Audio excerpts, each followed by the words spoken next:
Hello everyone, welcome back to my channel. तर आजचा video जरा खास असणार आहे, कारण आपण आजच्या व्हिडिओमध्ये मेकअपशी रिलेटेड काही प्रश्न पाहूया जे तुम्हाला नेहमीच पडतात आणि त्याची उत्तरही अगदी सोप्या भाषेत मी तुम्हाला सांगणार आहे।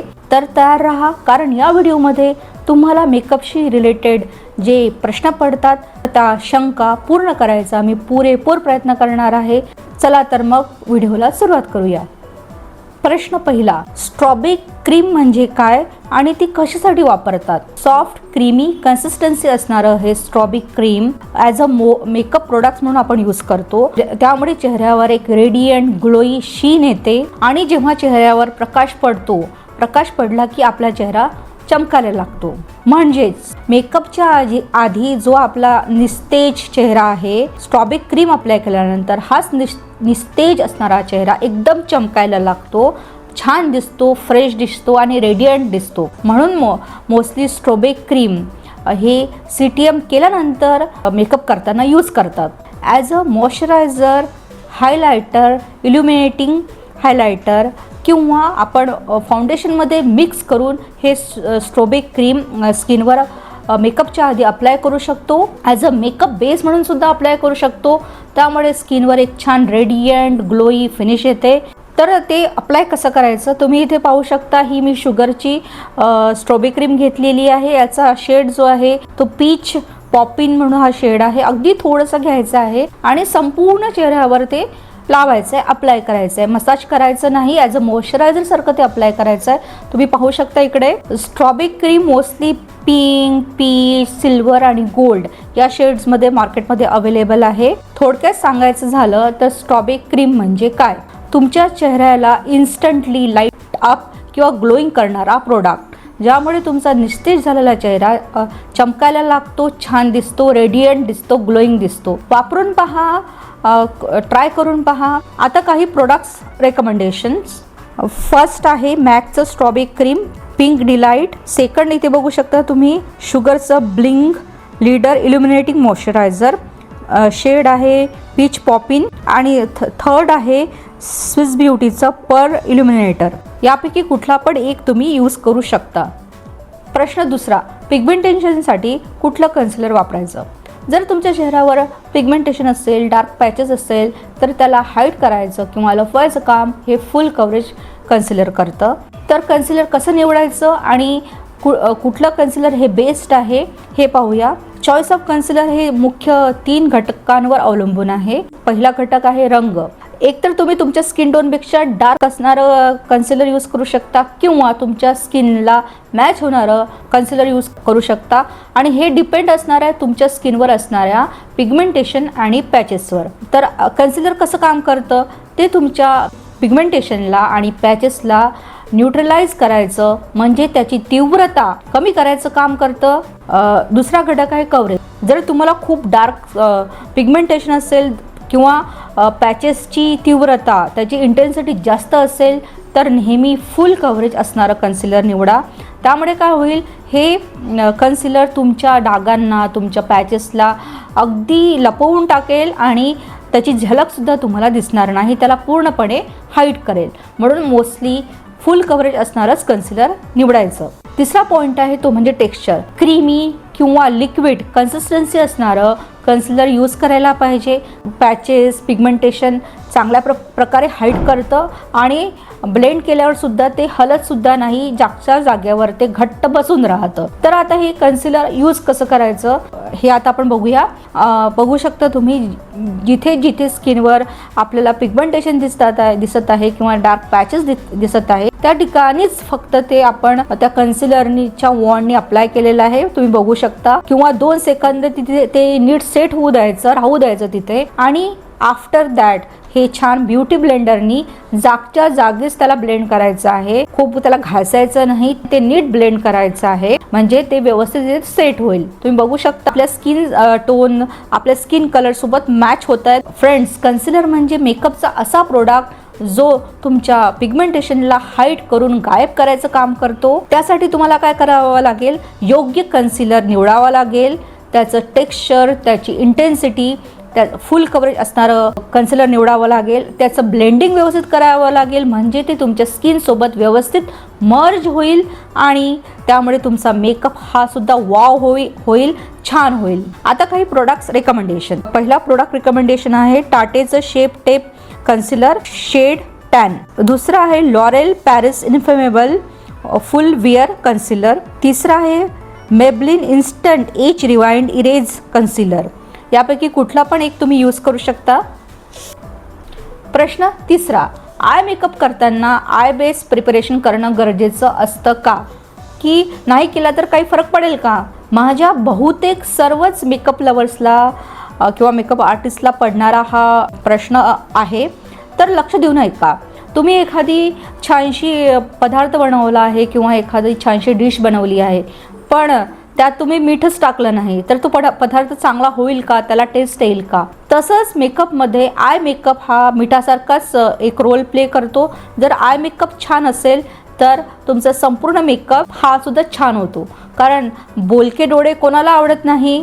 त्यासाठीच त्याला जर तुम्ही छान ब्युटिफाय केलं, एन्हान्स केलं by applying eye shadow, eyeliner किंवा मस्करा, त्यामुळे तुमचा संपूर्ण मेकअप हा सुद्धा छान होईल. हे सगळे प्रोडक्ट्स म्हणजे आय शॅडो, आयलायनर किंवा मस्करा अप्लाय करायसाठी आपली आयलिड्स प्रिपेअर असणं, तयार असणं सुद्धा फार गरजेचं आहे. त्यासाठीच आपण आय मेकअप करायच्या आधी आयलिडला प्रिपेअर करतो. त्याचं मुख्य कारण असं की आयलिड्स कधी ऑइली होतात, ऑइल जमा होतो आयलिडवर, म्हणून त्याला क्लीन करून त्याला प्रेप करणं हे फार गरजेचं आहे. तर त्यासाठी काय करायचं आपण पाहू शकता इथे. सर्वात प्रथम आयलिड ही स्वच्छ टिश्यू पेपरनी पुसून घ्यायची. क्यू ट्यूबनी आधी लावलेले जे काजळ असेल किंवा मस्करा असेल तो काढून टाकायचा व्यवस्थित. त्यानंतर तुम्ही त्याला एकतर आयशॅडो प्रायमर अप्लाय करू शकता किंवा तुमच्या स्किन टोनशी पेक्षा लाईट असणारं कन्सिलर यूज करू शकता. या ठिकाणी मी आयशॅडो प्रायमर यूज केलेलं आहे, तुम्ही बघू शकता. छान ते अप्लाय करायचं आहे संपूर्ण आयलिडवर, छान सेट होऊ द्यायचं, ते छान स्प्रेड करायचं, ब्लेंड करायचं, 1-2 सेकंद तिथे ते सेट होऊ द्यायचं आणि आफ्टर दॅट लूज ट्रान्सल्युसंट पावडरनी ते सेट करायचं. तर आता आपला आय बेस हा छान आय शॅडो ॲप्लिकेशनसाठी तयार झालेला आहे, तुम्ही पाहू शकता. आणि आफ्टर दॅट तुम्ही त्यावर आय शॅडो अप्लाय करू शकता. इथे तुम्ही बघू शकता हा brown shade, light brown shade मी घेतलेला आहे, पण हा किती छान व्यवस्थित 1-2 स्ट्रोकमध्येच, 1-2 ब्रशेसमध्येच तो छान पूर्ण आयलिडवर स्प्रेड झाला आहे, अगदी इव्हन स्प्रेड झाला आहे, कुठेच क्रीजेस दिसत नाही. तर या सिंपल 3 स्टेप्स मी तुम्हाला इथे सांगितल्या. त्या सिंपल पण इम्पॉर्टंट टिप्स तुम्ही फॉलो केल्यामुळे तुमचा आय मेकअप नक्कीच चांगला होईल, उठून दिसेल आणि त्यासोबतच तुमचं आय शॅडो सुद्धा लॉंग लास्टिंग राहील, बऱ्याच वेळ टिकून राहील. म्हणून लक्षात ठेवा, आय मेकअप करायच्या आधी आय बेस प्रिपेअर करणं म्हणजे तुमच्या मेकअपला एक VIP ट्रीटमेंट देण्यासारखं आहे. त्यामुळे तुमचा आय मेकअप एकदम झक्कास दिसेल आणि संपूर्ण दिवसभर टिकेल. नक्की ट्राय करा. तर आता काही प्रोडक्ट्स रिकमेंडेशन. स्मॅशबॉक्सचं photo finish eye shadow primer किंवा सेकंड जे आहे ते वेट अँड वाईल्डचा आय शॅडो प्रायमर, मी हेच यूज केलेलं आहे. यापैकी कुठलं पण एक तुम्ही यूज करू शकता. जर आय शॅडो प्रायमर यूज नसेल करायचं तर तुम्ही लाईटर शेड असणारा कन्सिलर तुम्ही आय शॅडो बेस म्हणून यूज करू शकता. प्रश्न चौथा, कन्सिलर आणि करेक्टर दोन्ही वापरायचे का? हा प्रश्न जरा कन्फ्युजिंग करणारा आहे, कारण आपण कन्सिलर आणि करेक्टर दोन्ही पण यूज करू शकतो, वापरू शकतो. पण आता गंमत आहे का, हे दोन्ही प्रोडक्ट्स म्हणजे कन्सिलर आणि करेक्टर हे काय काम करतात आणि कोणता प्रोडक्ट केव्हा अप्लाय करायचा यावर त्याचं ॲप्लिकेशन डिपेंड आहे. म्हणजे कन्सिलर हा तुमच्या एका ऑलराऊंडर फ्रेंडसारखा आहे. त्याचा मुख्य उद्देश आपल्या स्किनवरचे जे हलके डाग असतात, पॅचेस असतात, त्याला हाईड करायचं, लपवायचं काम कन्सिलर करतं. पण कलर करेक्टर हे तुमच्या एका स्पेशल फ्रेंडसारखं असतं.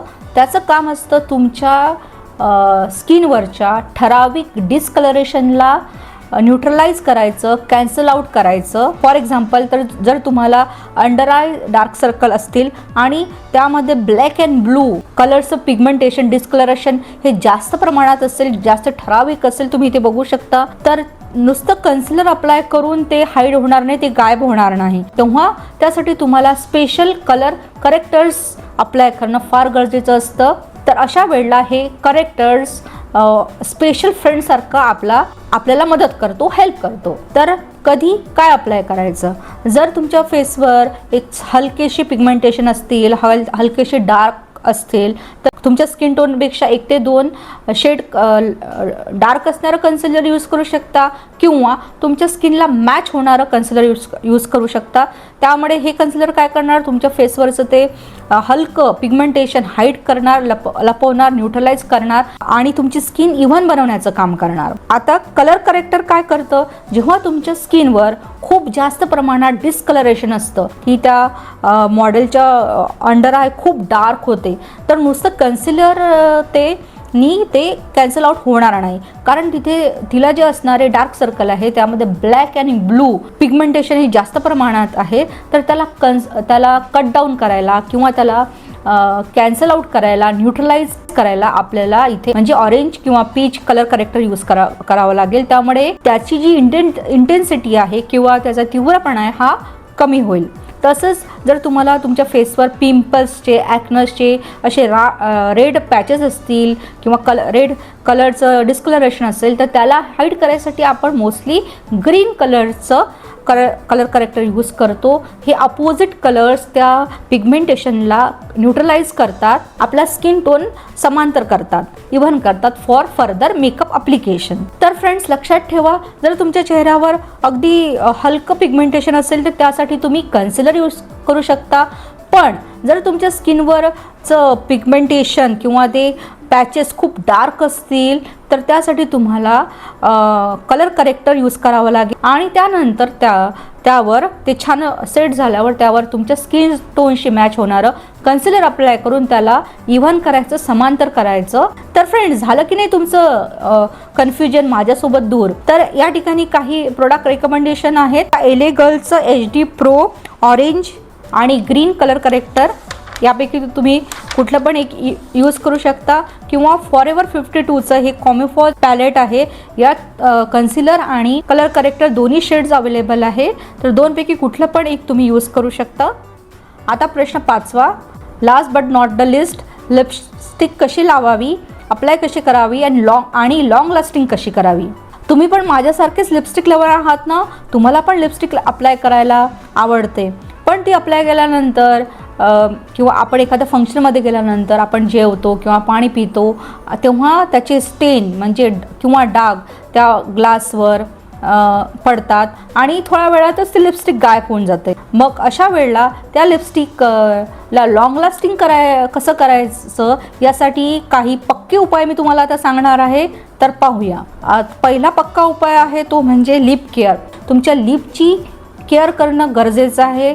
त्याला आठवड्यातून एक किंवा 2दा एक्सफोलिएट करणं गरजेचं आहे. इथे मी DIY तुम्हाला सांगते आहे. अशी थोडी बारीक साखर घ्यायची आहे आपल्याला एका बाउलमध्ये आणि त्यामध्ये तूप टाकायचं आहे. छान त्याची पेस्ट तयार होते आणि ती संपूर्ण ओठांवर, लिप्सवर अप्लाय करायची. अगदी 1-2 सेकंद ती तशीच तिथे राहू द्यायची. म्हणजे काय होईल, तूप आहे ते तुमच्या लिप्समध्ये आतमध्ये डिफ्यूज होईल आणि आफ्टर दॅट हलक्या हाताने किंवा बोटाने ते थोडं घासून काढायचं. हलक्या हाताने घासायचं बरं का, नाहीतर तिथे रॅशेस पडू शकतात. हलक्या हाताने घासायचं आहे ते. त्यामुळे हे माइल्ड एक्सफोलिएशन तुमच्या लिप्सला होईल आणि छान जे टिश्यू पेपरनी ते काढून टाकायचं आहे. बघू शकता तुम्ही इथे. आफ्टर दॅट तुमच्या आवडीचा लिप बाम त्याला अप्लाय करायचं आहे. तऱ्हेने तुम्ही तुमच्या लिपची केअर करू शकता. या DIYमुळे काय होईल, तुमच्या लिप्सवरची जी डेड सेल आहे ती निघून जाईल आणि तुमचे लिप्स हायड्रेटिंग राहतील आणि लिपस्टिक ॲप्लिकेशनसुद्धा छान होईल. आता आपण पाहूया लिपस्टिक अप्लाय कशी करायची. तर सगळ्यात पहिले तुम्ही इथे बघू शकता एक छानशी लिपस्टिक लायनर घ्यायचं. कुठला पण शेड तुम्ही घेऊ शकता. मोस्टली 2 शेड पुरेसे असतात कुठली पण लिपस्टिक अप्लाय करायसाठी. एक तर डार्क रेड आणि एक थोडासा न्यूड असा लाईट ब्राऊन शेड. तर मी इथे डार्क रेड ही लिपस्टिक लायनर पेन्सिल घेतली आहे आणि लिप्सला ती लिप्सवरची छान ड्रॉ करून घ्यायचं आहे. ओव्हर ड्रॉ करायची नाही, लिप्सच्या बॉर्डरनीच ड्रॉ करायची आहे ती छानपैकी. बघू शकता तुम्ही. आणि आता छानशी एकतर लॉंग लास्टिंग असणारी स्मच प्रूफ किंवा किस प्रूफ लिपस्टिक लावायची. क्रीमी लिपस्टिक पण लावू शकतात किंवा बाजारामध्ये लॉंग लास्टिंग असणारे लिपस्टिकसुद्धा अवेलेबल आहेत, ते सुद्धा लावू शकतात. छान आतमध्ये ती फिलअप करायची, बघू शकता तुम्ही इथे. पण जर तुम्ही एखादी क्रीमी बुलेट लिपस्टिक यूज केली आणि आता तुम्ही बघू शकताय मी हाताला ती किस घ्यायचा प्रयत्न केला आहे, तर लिपस्टिकचा स्टेन माझ्या हातावर पडलेला आहे, डाग माझ्या हातावर पडलेला आहे. पण हा किस प्रूफ किंवा वॉटरप्रूफ लिपस्टिक कशी करायची याच्यासाठी सुद्धा एक टीप आहे. काय करायचं आहे आपल्याला, थोडंसं ट्रान्सल्युसंट लूज पावडर घ्यायचं आहे छोट्या ब्रशनी आणि ते हलकं लिपवर अप्लाय करायचं आहे. एक 2 सेकंद ते तिथे छान सेट होऊ द्यायचं आणि पुन्हा ब्रशने ते पुन्हा वाईप आउट करायचं. पावडर जास्त अप्लाय करायचं नाही, नाहीतर ते खूप घाण दिसेल, बघू शकता. आणि आफ्टर दॅट तुम्ही हे पुन्हा हातावर जर किस घेतला तर हे अगदी स्मच प्रूफ किस प्रूफ झालेलं आहे. आणि या टेक्निकमुळे काय होणार, तुमची लिपस्टिकसुद्धा लॉंग लास्टिंग राहील आणि बराच वेळ टिकेल. तुम्ही ग्लासनी पाणी जरी पिला तरी ते ग्लासवर त्याचा स्टेन येणार नाही. आता बघा, तुमची लिपस्टिक ही मस्तपैकी लॉंग लास्टिंग झाली आहे, तर नक्की ट्राय करून पहा. आता काही प्रोडक्ट रेकमेंडेशन जे लॉंग लास्टिंग आहेत, किस प्रूफ स्मच प्रूफ आहेत. त्यातला फर्स्ट आहे Maybelline super stay matte ink lipstick. Second आहे रिकोड सिल्क मॅट. ही पूर्ण याचं सिरीज येते, वेगळे डिफरंट टाईप्स ऑफ शेड्स तुम्हाला यामध्ये मिळतात. थर्ड आहे लॉरेल पॅरिसचं इन्फेमेबल मॅट रेजिस्टंट. आणि लास्ट आहे Swiss beauty bold matte lip liner. हे लिप लायनर्स आहेत, तुम्ही यापैकी पूर्ण बॉक्स पण घेऊ शकता किंवा यातल्या तुम्हाला जो शेड हवा आहे ते घेऊ शकतात. सगळे प्रोडक्ट्स नायकावर अवेलेबल आहे, इझिली तुम्हाला मिळतील. सो फ्रेंड्स, आजच्या या व्हिडिओमध्ये मी मेकअपशी रिलेटेड असणाऱ्या ठराविक पण महत्त्वाच्या प्रश्नांची उत्तरे देण्याचा पूर्णपणे प्रयत्न केलेला आहे. मला खात्री आहे की तुमच्या मनात जे मेकअपबद्दल काही प्रश्न किंवा शंका असतील त्या दूर झाल्या असतील अशी मला खात्री आहे. अगदी मन लावून संपूर्ण व्हिडिओ पाहिल्याबद्दल खूप खूप धन्यवाद. व्हिडिओला लाईक करा, मित्रमैत्रिणींसोबत हा व्हिडिओ शेअर करा आणि हो, आमच्या या चॅनलला सबस्क्राईब करा, म्हणजे तुम्हाला नवीन व्हिडिओचं नोटिफिकेशन लगेचच कळेल. तुमचे प्रश्न किंवा विचार असतील तर ते मला कॉमेंट बॉक्समध्ये नक्की कळवा. पुन्हा भेटू एका नवीन इंटरेस्टिंग इन्फॉर्मेटिव्ह व्हिडिओमध्ये. तोपर्यंत हसत रहा, मेकअप करत रहा. Good bye.